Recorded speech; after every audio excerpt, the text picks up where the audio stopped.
I'm Jackie. This is Garrett. We almost got divorced. Going through all that made us like how we are now, which is just so much better than you could ever imagine. When you get through the deepest, darkest part of the night, man, it ain't nothing but sunshine after that. This is the most important job you'll ever have, and people don't put as much work into it as they should. We're going on 25 years. We have 5 adult children and 1 brand new granddaughter. She's so cute. Hey everyone, welcome back. Hello. We're in the holiday episode. Ho, ho, ho. Yeah, hopefully everyone had a very Merry Christmas. And so we're going to go out with our first complete year. The delayed response. We're going to try to end the year with something fun, but also hopefully helpful, and talk about what would you do in these certain scenarios. So what would you do? He would probably do the wrong thing. We're going to find out. But They already what we're going to try to do is, like, if we have some experience in these scenarios or could share what we think, we're going to try to be truthful, right? I don't have a hard time being truthful. I only said that for her, but we're going to try to do whatever we can to talk through these real life scenarios and what we would do or what we have done in the past. So episode 12, what would you do? Christmas episode. Let's go. Planned a whole surprise date, but your spouse accidentally makes plans with friends the same night. Talk about communication, expectations, and balancing friendships with marriage. If he planned a whole anything for me, he needn't fear that I already have something scheduled, because I typically don't. But if I did, I would share it with him. He probably wouldn't remember, but it would have been shared. So he doesn't have to worry about me having something scheduled that will interfere with his plan. I don't think I would ever even attempt to try to surprise him with a whole anything, because he's always got stuff going on. He even has stuff going on that he doesn't know he has going on. Like, dates just jump out at me and I'm like, why does it sound so familiar? It is completely unrelated to anything having to do with me, other than the fact that I'm married to him, and it has something to do with him. So I don't have that, or he shouldn't have that concern when planning something for me. But I think I don't think I could even be mad, because I know who I married. Yeah, I think that's happened before. I'm pretty sure it has, where we had plans to do something and something else came up that I had forgot about. So it didn't actually come up. It was already up. It was planned. It was up. It was planned, but I tell her all the time I need a personal assistant to keep up with all the things, and she kind of already said that. But she doesn't get real mad about it, because I know who he is. But she also knows to charge it to my head and not my heart. So I'm trying to get better. I don't think I've done anything like that in a while. The opportunity hasn't presented itself. That is the only That's reason crazy. why. She like has zero faith. Jacqueline, stop being mean. I'm not being mean. What would you say? That's not my podcast. You would share the sentiment. So people forget things. Some people forget more than others. Some people are great at remembering things. And so that's what makes you and that person a great couple. You run into one of your exes at a restaurant and they want to say hi. Talk about boundaries, past relationships, and honoring your spouse's comfort. The last ex of his that we ran into, that I can recall,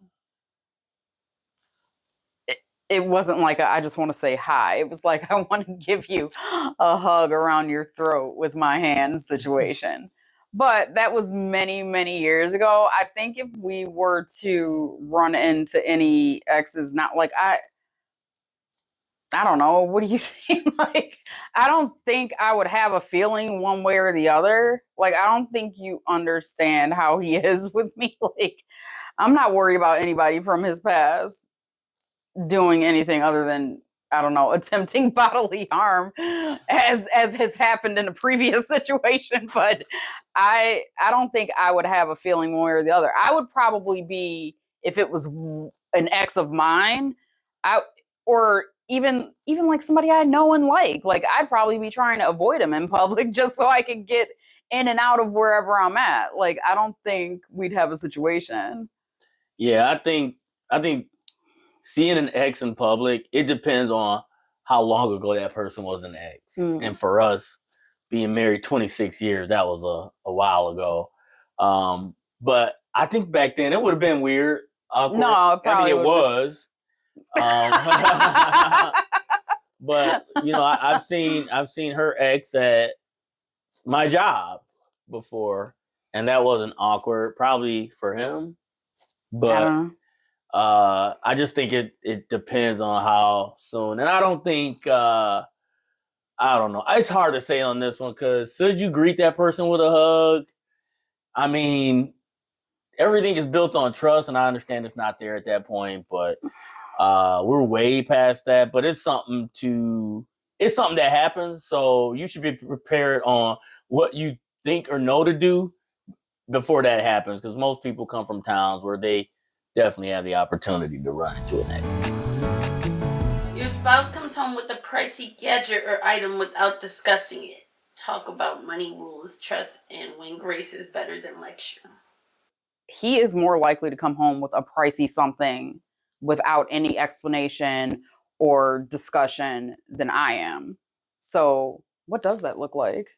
What is that? Do you feel any sort of guilt? I feel like he should.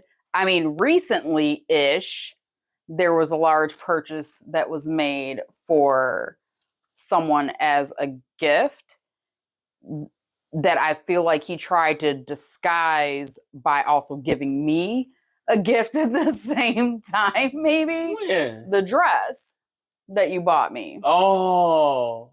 I didn't even ask the Oh, cost. Like I was it's thinking not of a even kid. I know you were, but no, like We talked about that. after the fact. No, I mean on the podcast. Yeah. So Does it bother you that does it actually even bother you that he's spending the money, or it bothers you that he's not telling you that he's spending? I guess it would depend on what it was on. I know I'm not his mother. So like he doesn't need my permission to spend money that he earns just like I earn. Like I don't need his permission. It's I don't need my about mama's permission. No, but that's what I'm saying. Well, I mean, there was a point in your life where you needed your mother's permission for things. But I think it's just about respect and consideration. Like I think that we're open enough with each other that we've shared what plans we have or what near future plans we have. So if he were to go out and spend $1,000 on a whatever, and we had recently talked about, I don't know, buying a new sofa or something like that, and the reason we weren't doing it is because we wanted to save up more, but now here we have spent this $1,000 on something that cannot be used by all and enjoyed by all. I don't know, that it would irritate me probably for sure, but nothing's that serious. Yeah, she doesn't buy big purchases. I mean, if she does, it's not for her. Ever. And even when you try to get her to buy something expensive, Decline. So, but you do go crazy though when it's not for you, especially with the kids or grandkid. So, I mean, she is barely even. I know, but I'm just saying, like, you get so excited, and I think because you don't buy anything big, I always cave, and I'm like, all right, yeah, Maddie would like that, or that would be nice for Parker. But and she knows how to get what she wants from me, especially, I mean, you know, I was a huge fan of having pets, and then, you know, you came home with Langston and had these puppy dog eyes yourself, and we've not been without a dog since then. So she knows how to make me cave, but on the one side, she doesn't ask for a lot of things. But I would be shocked if she came home with like $1,000 purchase and didn't tell me, and I would think she was like Having a psychotic break. Yeah, I would be worried because I'd be like, He should be, because I can't. What if she bought like a $700 bag? Not that she ever would, but hypothetically, if she bought a $700 bag, didn't tell you, and then showed you when you got home, would you be mad? I would be so shocked that she did that without freaking out or calling me or texting me. I would think that she really wanted it because she wouldn't do something like that. I can't think of a single thing that I would she want started that to much. make it a habit. I bought her not $700 bags, like, because that's not what she's into. She's not even into $100 bags.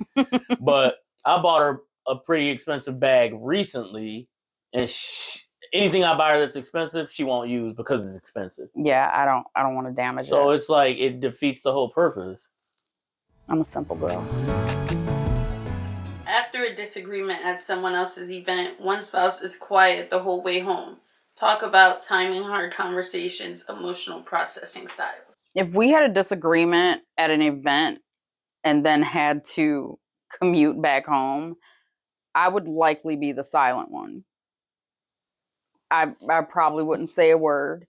He'd probably be what the kids and I like to call excited and saying a lot. And even I feel like in those moments, there is literally, it does not matter what I say. I could be repeating the words that are coming out of his mouth. Like, I just don't think when someone's excited, that they're receptive to hearing anything. And maybe it's just something they need to get out. But I'm a shutter downer. It's my one and only flaw. I like how you just assume I was excited when the question was a silent ride home. A silent. That means silent ride. It would be silent. Yeah. She immediately attacks me as it wasn't being an attack.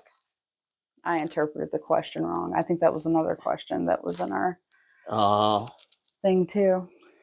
I usually break the ice if we're in if something happens and we're both in the car, in the room, wherever, and no one's talking. Like I can tell. I'm pretty sure she can when the other person is acting a type of way. So, like we talked about, communication is key. I'm the one who usually breaks the ice or tries to figure out what's wrong. Usually you get the nothing answer, which that's a whole nother episode. But I'm usually the one who breaks the ice. It happens with all. I mean, I'm sure it's probably happened to our interviewer before, where it's just one of those things that happens, and somebody's got to be the bigger person and get to the root of the cause and just put all your feelings aside. What? I'm just glad to know that one of us is the bigger person. Someone has to be, right? Well, at some point, someone's got to say something. Yeah. You can't be silent forever. So, what are your thoughts? I'd be quick. What? I'd be quick. Like, what are we being quiet for? For real, that's happened before. They said, "Why aren't you talking?" So you could tell he had an attitude? Yes, like. So you don't like... It would be the same thing with you. Like, you talk all the time. Now you quiet. Obviously, you're mad. Like. I forgot you said he's dad's twin. Your spouse invites guests over tonight without asking you first. Talk about introvert versus extrovert, shared space, hosting standards. Again, we don't need permission from each other to do things. I just feel like a lot of things in life are just common courtesy. I would not invite anybody over here. First of all, it's very out of character for me to be like, oh, please come let me entertain you. But if I felt so moved to do so, it would be something that I would say, hey, do you have anything planned on this day? This is what I want to do. But he probably wants to invite someone over here right now. So, like, I don't think he would ever have an issue with it. Like, I don't have an issue. I'm just not like, I'm not like this host. I don't want to like kiss babies and rub elbows. I don't have a problem doing it. It's not something that I enjoy. Like, I will do it, but I feel like to do it without notice, I will say not permission, not asking, is a little inconsiderate, especially when I know I'm going to have some level of involvement. Something. Keeping the kids quiet, making sure there's something to drink, making sure there's toilet paper, like something. I am somehow going to be involved in this event. So I feel like it is only right that I'm giving a heads up. Yeah. I don't even know how to start this one, but she does not want no guest over here. There ain't a scenario. I don't even want to be here. Yeah. There's not, like, I've been wanting to host events here for a while. We used to a long time ago. Yeah, but like even on a random weekday, if somebody stops over, you're just not feeling that. And most of the time, they're not invited; they just show up. That's probably the bigger part. But I was sitting here thinking that even if they were invited, it would be. I would wonder who had invited them. Yeah, I think Jackie feels all this pressure to entertain when people come over here. I do, because like, why are you here? Like, there's nothing to do unless someone in here is entertaining you. Yeah, she's answering the question for me. I don't even have to say anymore. But it's just, I'm a people person and I like people over. Like, one of my favorite times is Christmas Eve when everybody and their boyfriends, girlfriends come over and it's like fun. And then it's till next Christmas Eve. It's a lot. It's a lot for Bay. So we respect that. And our home is our, our happy place. So I try to keep it that way. He's trying his best. And I'm keeping people out. A stranger compliments your spouse a little too boldly in public. Talk about confidence, protecting the marriage, and responding with maturity. Garrett is so oblivious to anyone maybe flirting with him. Like, someone could literally come up here and mount him, as we've discussed in a previous episode, actually happened, ram their tongue down his throat, and he'd be like, oh, she was just saying hi. Like, he wouldn't even know that this person was flirting. He would have no clue. So I feel like he needs to be protected. Again, I'm not threatened by somebody else. It's just, it's rude. It's disrespectful. But I need him to know that it's happening. I, on the other hand, am very aware, but like we said, I'm not really that people-y a person. So I don't think he should be concerned either. But at least I would know what was happening. He'd have no idea. So what if you were at a restaurant and y'all was just at a restaurant and the waiter was a girl and she kept being extra friendly to dad? Like, that has happened. No, listen, that happened to me. I was at the bar and the waitress kept coming and asking Drew if he needed another drink, and I kept having to walk to the bar for my drink. No, it's not even funny. Like, obviously you're flirting, and he's like, maybe she doesn't like me better. Like, no, that's literally him. So, but anyways, you were at a restaurant and the waitress being extra nice, dad, like basically doing stuff like that. Do you need a refill? Like, oh, and then like compliments him, like, I really like your top. Like, the worst waitress we have ever had in our entire life, and he was like, this lady was going through it this night. Something happened. I don't know if somebody screamed at her, yelled at her. I don't know if she got fired while we were sitting there. But I could understand why all these things were taking place. She was the worst waitress, but she was an excellent complimenter. Mm-hmm. Fantastic. If that was a job, she'd excel at that.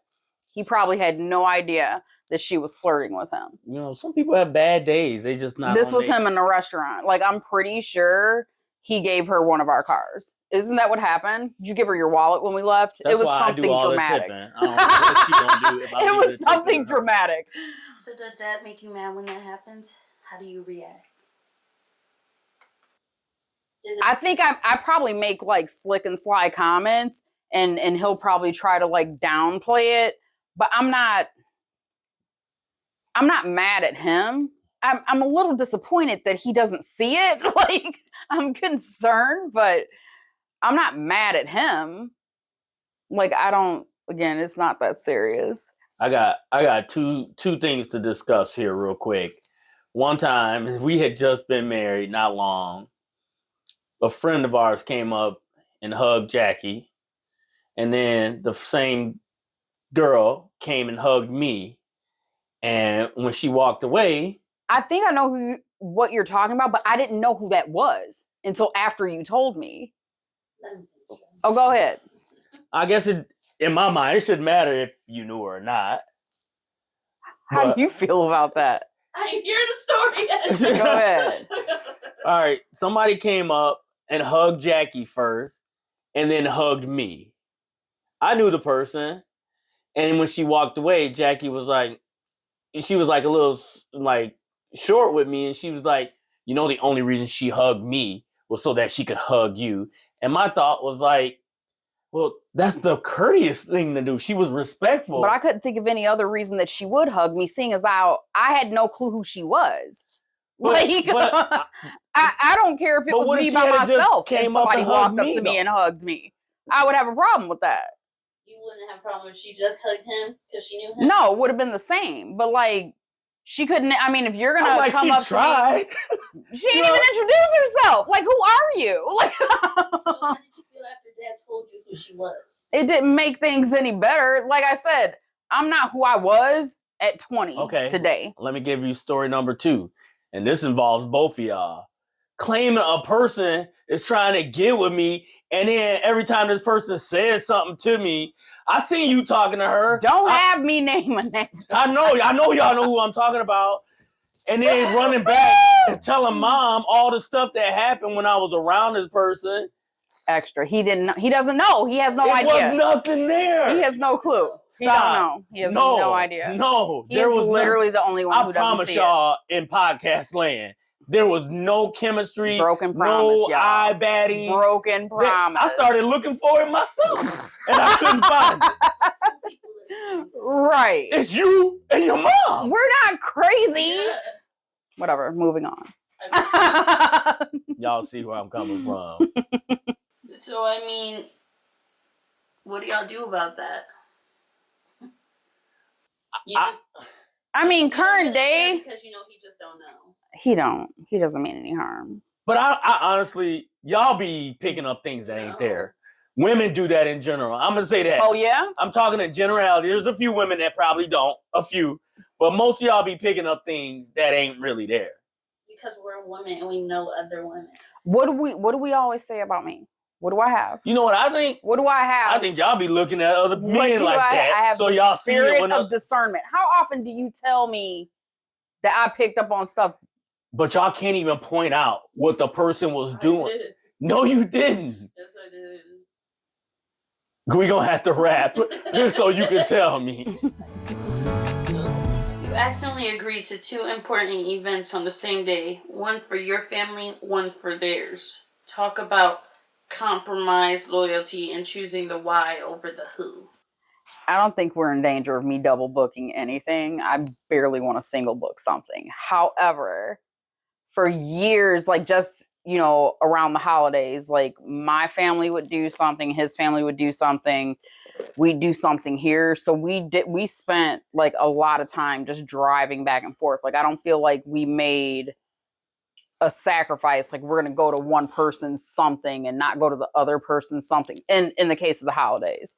So that way the kids could spend times with both sides of the family, and we were able to go and have dinner with both sides of the family. So in that case, we just stayed in the car on the move all day, back and forth. But as far as, I mean, I don't know, if I had like a retirement party for somebody in my family and he had a birthday party for somebody in his family and it was on the same day and there was really no way to make it work for us to both go to both, I would be perfectly fine going to mine and you going to yours.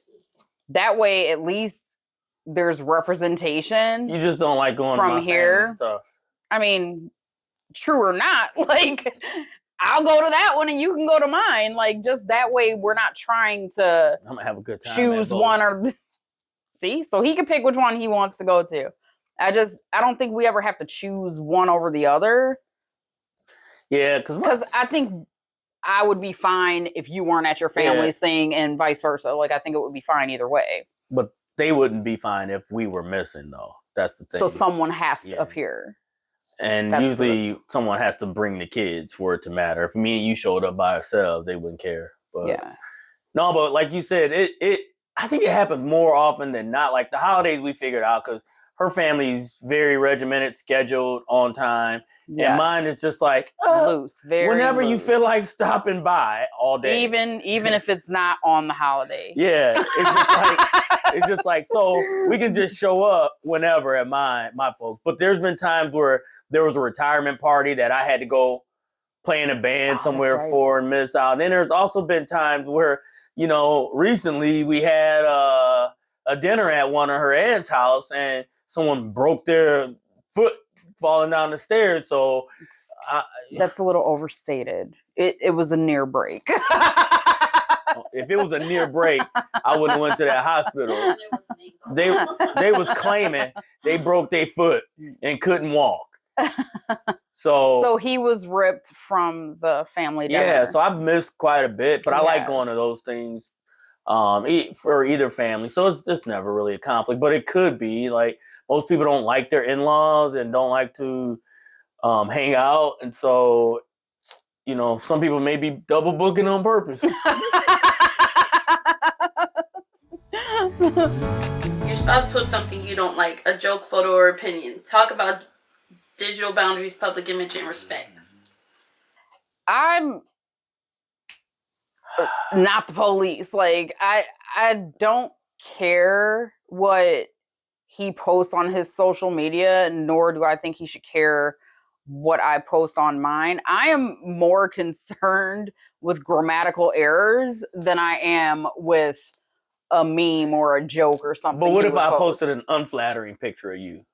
I feel like there are unflattering pictures of me posted. You didn't say anything? No, I'm not the person that's going to be like, let me see that picture. Let me see that picture. Like, I'm not, since we're using the picture example, I'm not I feel like I inherited this from my mother. Like, I don't care to take pictures because I feel like I don't look consistent in pictures. I feel like there's so many people, I tell him all the time, like, she looks identical in every picture. Like her smile is always perfect. Look at his smile, whatever. And I feel like every other picture, like I got a droopy lip or like my eye looks crooked or something like that. So those sorts of things. So I don't even care to see what it is before it's posted. But I feel like there's unflattering pictures of me posted or what I would consider unflattering. And you don't say anything to me? Do you feel like there should be any social media boundaries? I mean, if you're talking like... You're such a nice girlfriend and wife. Oh, you got a girlfriend? No, I'm just saying. It sound like for it, the people out there. No, like if you like somebody's picture or hearted it as opposed to thumbs up, like that sort of thing, you mean? Mm-mm. I don't know. Like, what if he like posted like something like about like God and like church, but he was like one of them like real pushy people, like you don't need to hurry up and find God, like he's coming back, like if you don't, you're going to hell. I'm like, none of that triggers me in any way to make me be like, you know, you're right, or like I'd be embarrassed. Like I see things that other people post that I'm like, wow, like I would be ashamed. Like if I was married to that person, how awful, how embarrassing. But nothing's really standing out to me that you could post that. Well, hypothetically, if I did that. Or even hypothetically, say it's like your 30th anniversary and you and him have been fighting and like aren't even on good terms, and he posts like a happy anniversary. I know. So I could see that. This has happened. I could see, like, let's say we are actively not speaking, not on speaking terms. Which some things I can't relate to because I just don't see that being a thing. But then he goes on Facebook and wants to, oh, I love my wife. I do this, I do that. Oh, she's so important. She's so special. She's the love of my life. I don't know what I would do without her. These are all things that he says to me daily, by the way.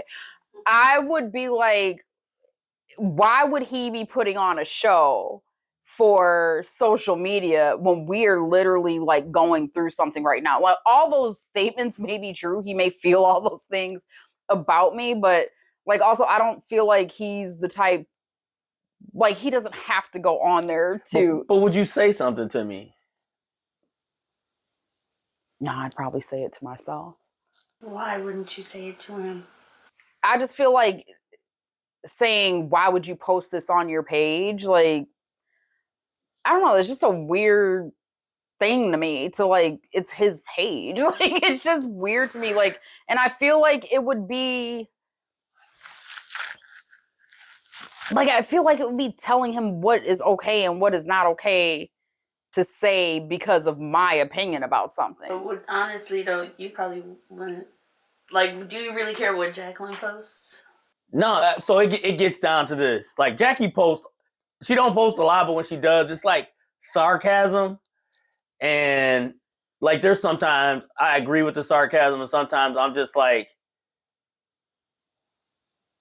it ain't that bad, right? But it's who she is. Like, Jackie's not posting anything that's not like her normal behavior. And so when she posts stuff, I'm like, yep, that's my wife. So I don't really worry, but I would, if Jackie said something that I thought was like far out there, like we see other people do, I would say something to her, because it's like, you know, like, yeah, we put things on social media, but it should be reflective of who we are as people. And so if I saw something that was out of character for you, I would say something, or ask you what you meant by it. But I do know a solution to the problem, and I've seen people do this. Oh, unfriend the person? No, What? even better. Block them? No. Shared Facebook pages. Oh, yes. We're going to discuss that. We can do that if you like. That's crazy to me, funny. too. That is crazy. The shared Facebook page. Yeah, that's... I don't even know who to say happy birthday to. Oh, yeah, that's a tough one. You have to check the... I know. I scroll. It's hard. Your spouse gets asked to take a same week work trip. Talk about support and how to keep connection strong and independence. I don't feel like he's been asked to take a same week work trip before. However, I feel like he's been asked to take a work trip that I was not the first person to find out about it. I found out about a work trip that he was going on because I heard his mother talking to her friend about it, and I had not yet been told. So that made me feel some type of way.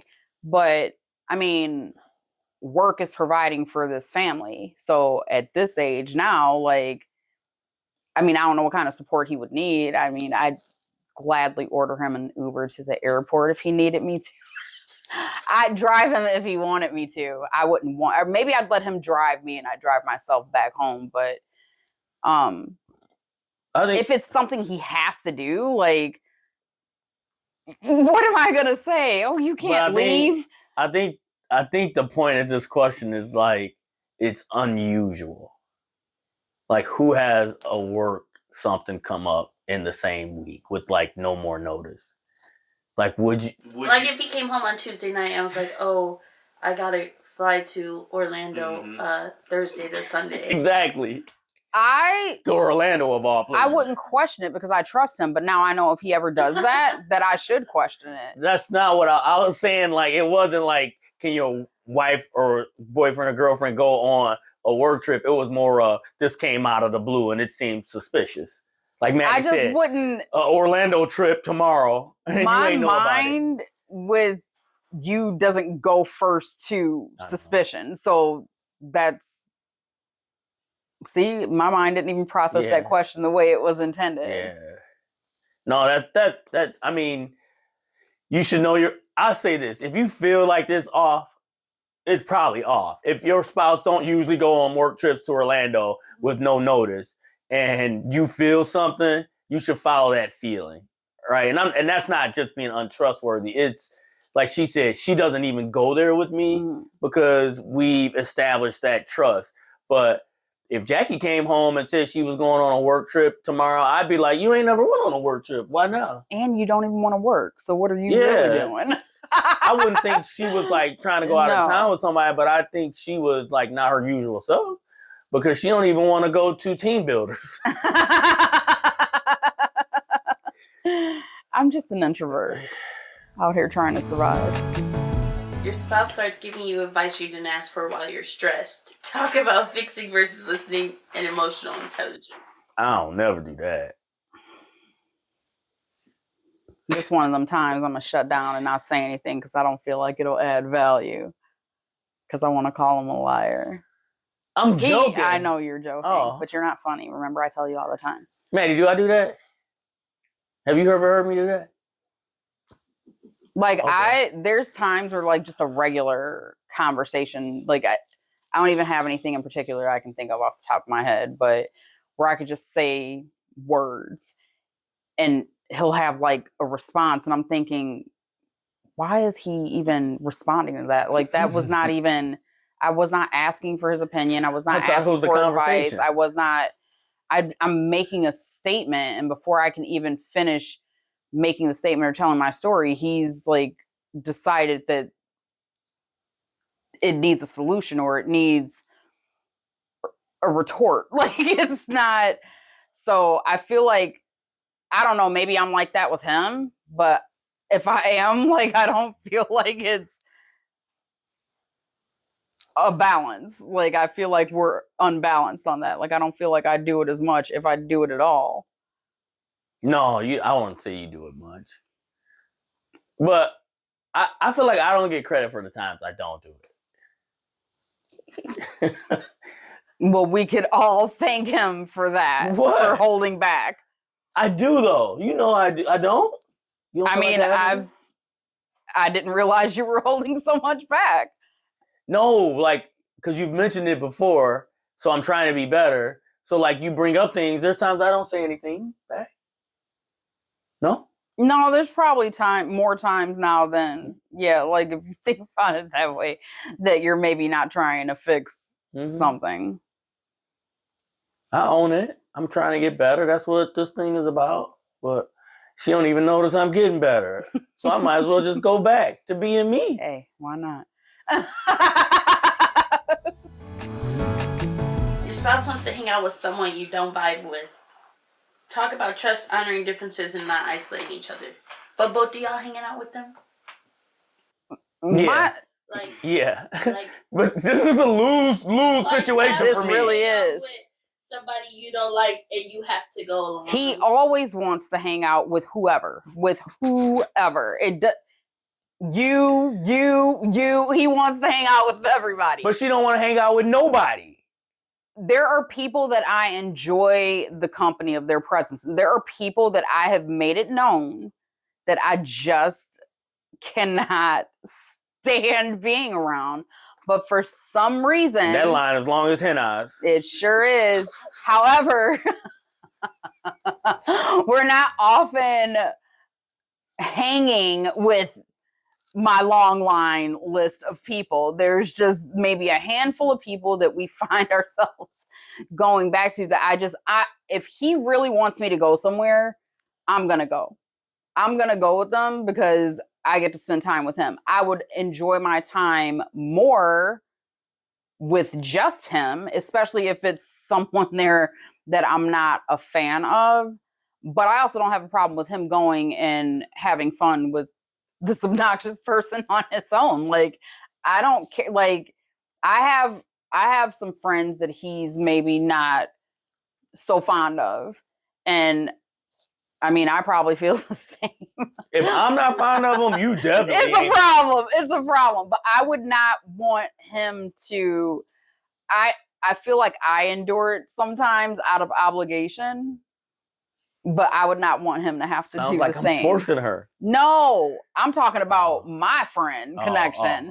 Like, I feel like I do it out of obligation. So of course, if I feel that way going to hang out with who I would consider a friend, I'm not going to force him to go because he going to have to hear about it when I come home anyway. So, like, I don't want him to sit through that because, I mean, I paint a pretty accurate picture of what went on while we were out. So, but yeah, I don't know. I don't have a problem with him going out and hanging out or going to dinner or whatever with whoever. I don't feel like I necessarily need to be involved every time it happens. Like, I guess I'm just a fan of community and helping people. And not even helping people, but people helping me. And I just feel like there's something to learn from everybody. And I love being able to go out with people and share what works or what's going great in our lives and then hear what's going great in theirs and seeing how, I mean, it's just like this, like, you know, just, it's just like you get so much, you learn so much by being around people. And Jackie, if Jackie's being honest, she usually has a good time when I get her out. She may not always like. And he says that every time. And I really honestly feel like I'm pushing myself to, I am pushing myself to make, and this is like an overstatement of it, the best of a bad situation. Like I felt like going into it, it was a bad situation because it was something I was resistant to and didn't want to do. But I was doing it because he wanted to do it and I want to spend time with him. I'm not ever coming home in tears or devastated or heartbroken or anything like that. I feel like I would have found more enjoyment doing anything else than the thing that we did with the people that I didn't really care to do it with. So when you're seeming to be having a good time, you're just being fake? I'm not even sure. Like, he's there, so I'm still having a good time with him, but there's times though where you're like center stage in these situations and enjoying it. What do you mean? Where like you're kind of the spark at the event or in the group, or where you're like talking about things and sharing and doing things that like I'm there, so like I'm gonna participate. Like, could you imagine if I went somewhere with you that maybe I had already said, I'm not really feeling it, and then I sat there silently and didn't say. That's happened too, though. But like, I feel like when we see other people out like that, like we can tell. Like, I would never want to be like. I think sometimes intentionally you can't rude hide like that. Your true feelings towards being at an event. Like, there's been times where I can tell, like, you ain't trying to make this like even appear like you want to be here. And then there's times where like it seems like genuine that you're having a good time.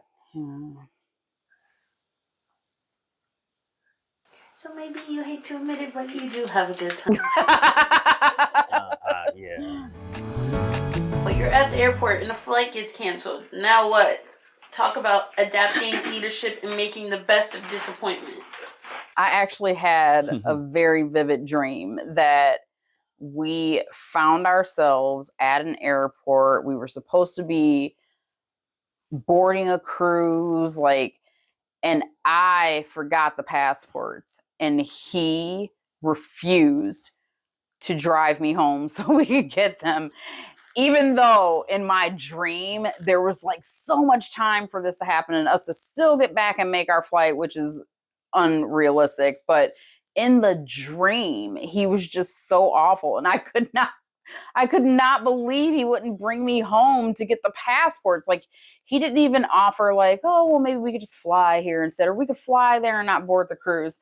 But I think in real life, if something like that had happened or we missed a flight or whatever, what did we miss? Do you remember our overnight layover? Where? In Boston. No. Yeah, Boston?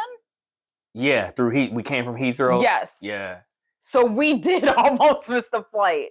We flew from Santorini to London Heathrow. We had like a 6 or 8 hour layover or something like that. And then we flew from there to Boston and we had an overnight layover. And we were I should have thought something was wrong. It was just literally him and I and like 2 or 3 other people. That was it. There was no signs of life. There was just these 2 other people, somebody walking back and forth. There was no like windows to the world. Like, you couldn't see any airplanes. We had never been to that airport. So we did almost miss our flight. And I'm like, I cannot run. There is no way I am running through this airport. But I was already texting kids, like, we might have to change our flight. Like, we're going to see what we can get, blah, blah, blah. I was online looking and we ended up making it. But we ended up making it. So there was no reason to get worked up. But I think we'd be adaptable if something like that happened. I mean, you have no choice. What are you going to do? Yeah. And usually I'm looking for the positives in the situation, or like I'm trying to figure out a way like to get to fix the situation when I like that day at Heathrow because I knew we were trying to get to a gate and the gate was like felt like Forever. yeah, we knew where we were going, but it was just so far. So far. And I could have run. I could have run and made, but I knew Jackie was not going to be able to keep up to do that. So it's just like if we get there and make it, we make it. But if we don't, then there's another flight. We'll just have to get home a little earlier. And then always in the back of my mind, it's like if we're not catching this flight, then there's a reason we're not catching this flight. Like I don't. So I not that I don't panic but I try like to live the life that I talk and like just relax and try to figure out what's what's our next option and maybe this is for the better. But there are situations where you kind of your first instinct is to point fingers at the other person or if we could have done this, but that doesn't help what's happening right now. Like that, you can try to debate all day, but it's not going to help you get on the next flight or whatever it is you need to do. So I just try to like move forward, think about how we can fix it and move on. Who apologizes first? You're both tired, irritated, and feel justified. Who makes the first move toward peace? He said earlier that if we were both irritated, both angry, whatever, who would apologize first? He said that he's the one to break the ice. Like he'll definitely break the silence, but I don't know that I would say that you would apologize first. I feel like you've apologized for things that were beyond your control. Like he used to get forced to work overtime or the kids would have football or something like that. And he'd be super apologetic that like I had to work midnights and I had to get up and I had to drive them to wherever because he got forced to stay over at work. Like he super duper apologized for that. But I feel like if he broke my favorite coffee mug, he wouldn't be as apologetic. Not that he wasn't sorry, but I don't feel like he would apologize first. But I think more in like a yeah argument way, like say Cool. y'all had like a big argument and then like he goes to Henna's and you go to TJ Baxter, y'all both come home. Who says something first? Or says I still don't think it would be him. But you won't say you. It would be me. to say sorry? Yeah.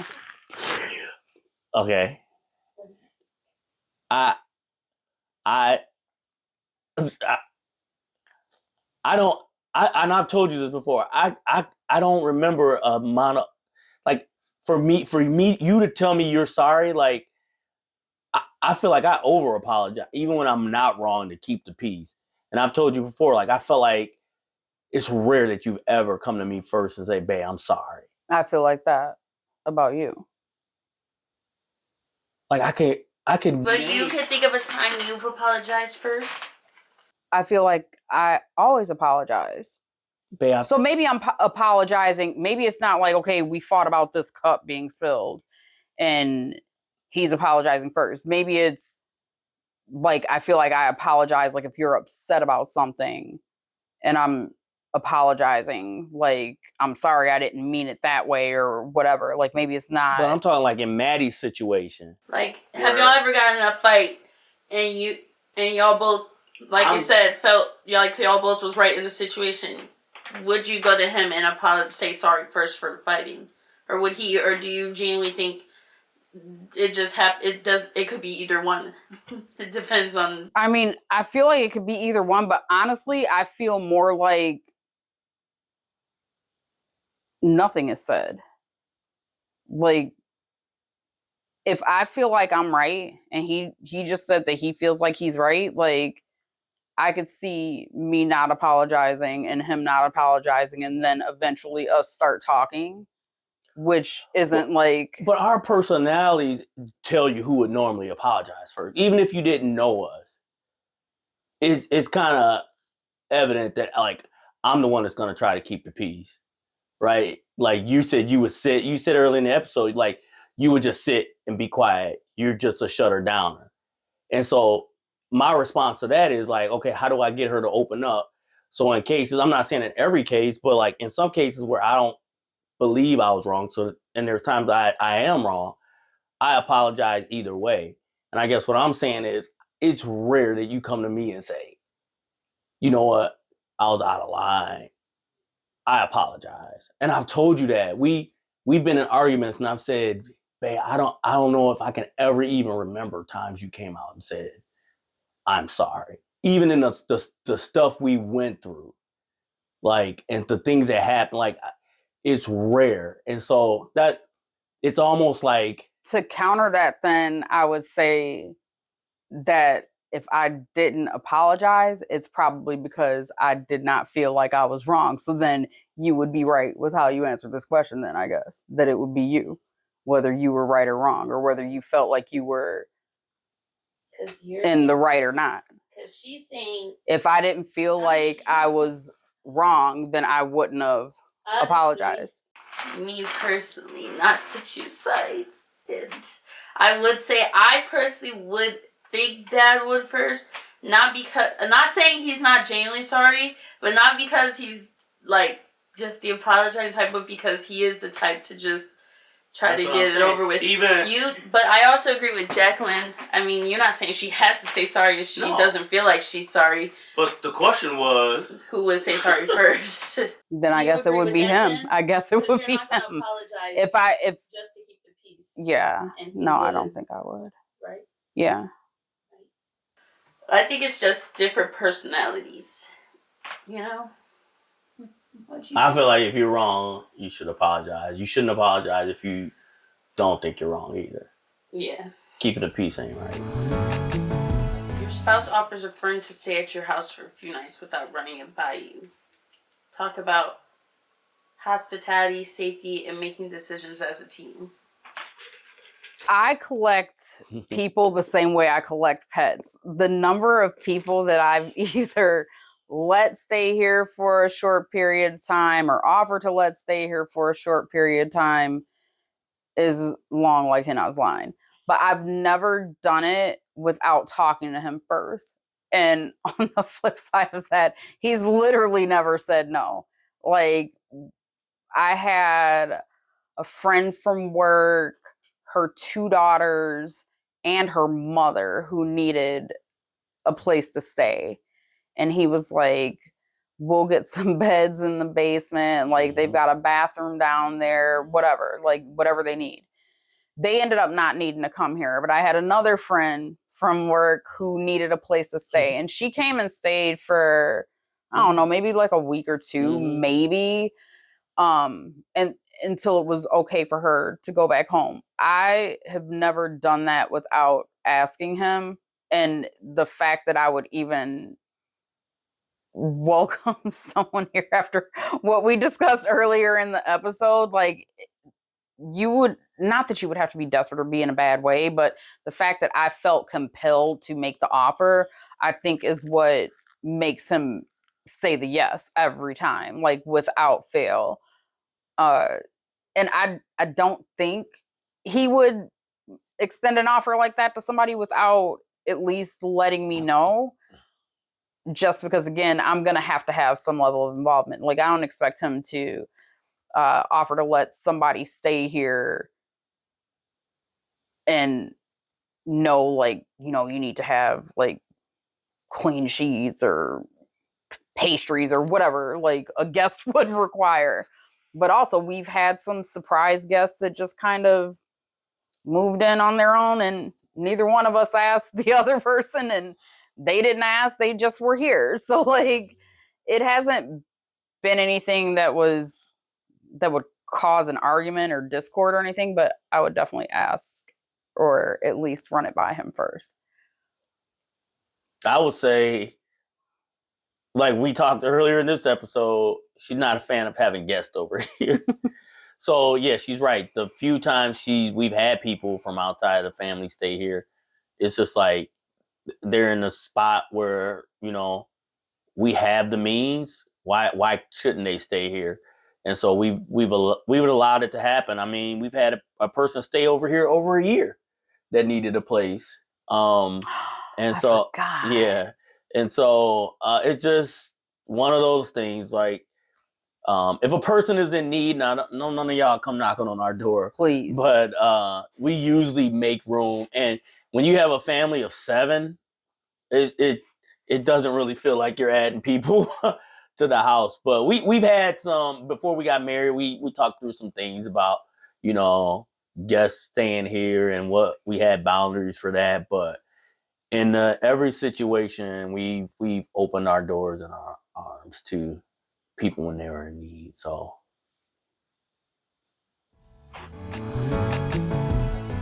One spouse wants to talk things out immediately after stress. The other needs time alone first. Talk about meeting in the middle and honoring each other's rhythms. If something were to happen, I don't need to discuss it to death, but I know that he needs to discuss it. I just can't right away, because early in our relationship, I would say things that I didn't mean, and you can't walk it back. Like, he may remember something that I said to him in the heat of an argument that I would never mean, and that may still sit with him, where I might not remember even having said it, but no amount of I didn't mean it, like, that's not going to take away the fact that you said it. So I need time before I address anything to get myself together, to get my thoughts right. And also, I want to be able to say everything that I feel needs to be said. So rather than addressing it right away, and maybe that works for some people, maybe some people need to talk about it right away so that they don't forget everything that they want to say. I just need a little time. I don't know how we would meet in the middle unless we just discussed the fact that, okay, I understand you're saying this, this, and this. Give me a minute. Like, I need a minute. Give me till the morning. Like, I need to just sleep with this or something. Like, I don't know how we would really meet in the middle, because we are, I feel like, on opposite ends of that. mm-hmm. I feel like the situation dictates how you should respond. Like, if Dawson needs a babysitter, we don't have the time to go, yeah, we'll worry about that tomorrow. But if Maddie needs a loan, then that don't need to be talked about right now. And so it's funny because we just answered a question and paired, like, when is the best time of day that you would talk about things that need to be talked about? We answered it complete opposite. We both, and her answer was nighttime. Yeah. And tell them why. I wanted to do it at night, like after you had gone through everything you had to deal with during the day, your spouse, your kids, your job, your whatever. That way, talk about it at the end of the day so that you're not talking about it at the start of your day and then thinking about that thing all day. Like, I'm a restless sleeper, so I tell him all the time, like, I'm thinking about things when I'm sleeping, which is not a good thing. But it's like quiet. I also think about things when I'm in the car alone. Like, it's quiet. I can think, I can process. So that's why I wanted to do it at the end of the day. And why did you want to do it at the start of the day? Because you can think about it, you can meditate on it, you can get ideas and have that time, because I don't want that keeping me up at night or that stress, and I could go to bed in peace because we've had time to churn on it, and think about solutions. And I feel like the longer you sit with a problem, the sooner the fix, the better the outcome. So not that I would need it first thing in the morning, but I'd like to talk about it and leave it right. Maybe we don't come up with a solution, but we're like, let's think about it. And then maybe by the end of the day, we can go. And usually most of the things we talk about, when we bounce it off each other for a little bit, we come up with a solution pretty quick. Or you'll call me later on and be like, oh, I just thought about this and we can do this, or this is how we can handle that. I know a person that can. And so that's why I said what I said. But I'll say this. I do want to talk about everything like right away. And I know Jackie needs time to process it first. And I think there's no right way. And so what I've learned to do is pull back, right? Give it time. And then, but I am intentional about not letting it just not be talked about again. And so that's why I usually like to talk about it right away. But there's no right way. I don't think. Just that you eventually get to it and that you don't wait too long to talk about it.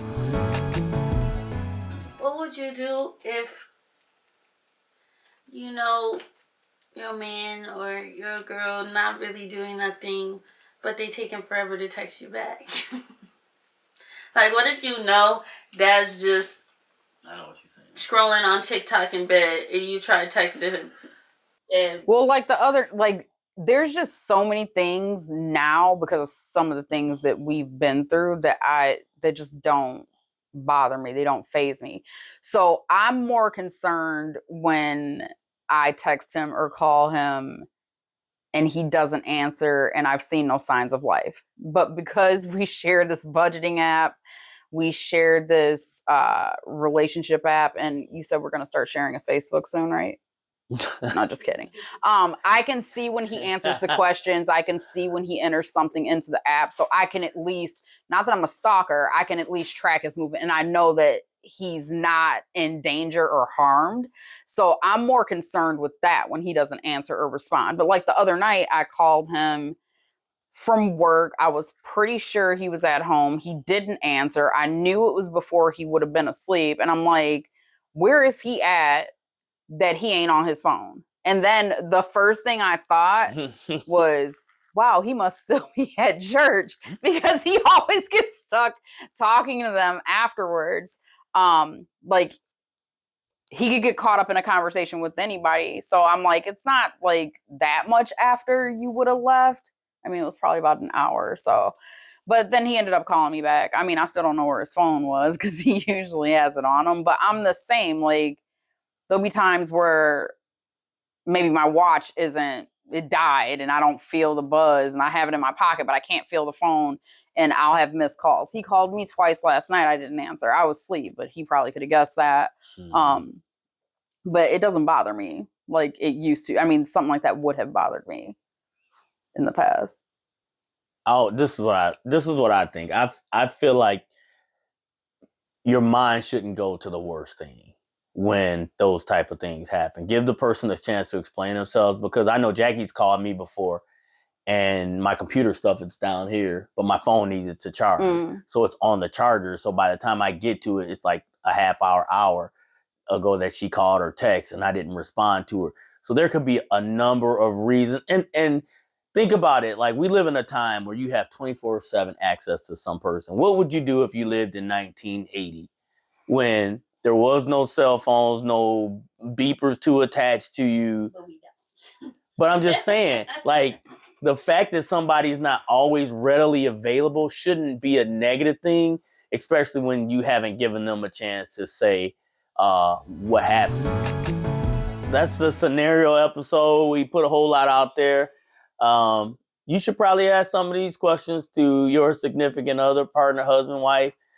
See what you would do in these situations. And like I said earlier in the episode, you should be ready for scenarios like this because they will and do come up. And that's our holiday episode. We're looking for bigger and better things in 2026. Limitless Livin will come back to you in 26 and with more topics, more content, more of everything to help in this wonderful thing called marriage that is the blessing that it was always created to be. And last comments of 2025? No. It was a fun first year. Oh, yeah. It was the first year. 12 episodes. Limitless-living without the G.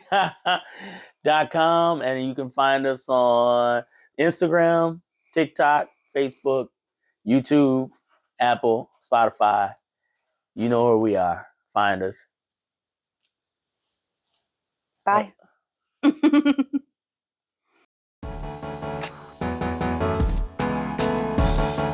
We are Limitless Living. Remember, in marriage, you can live, love, and laugh limitlessly.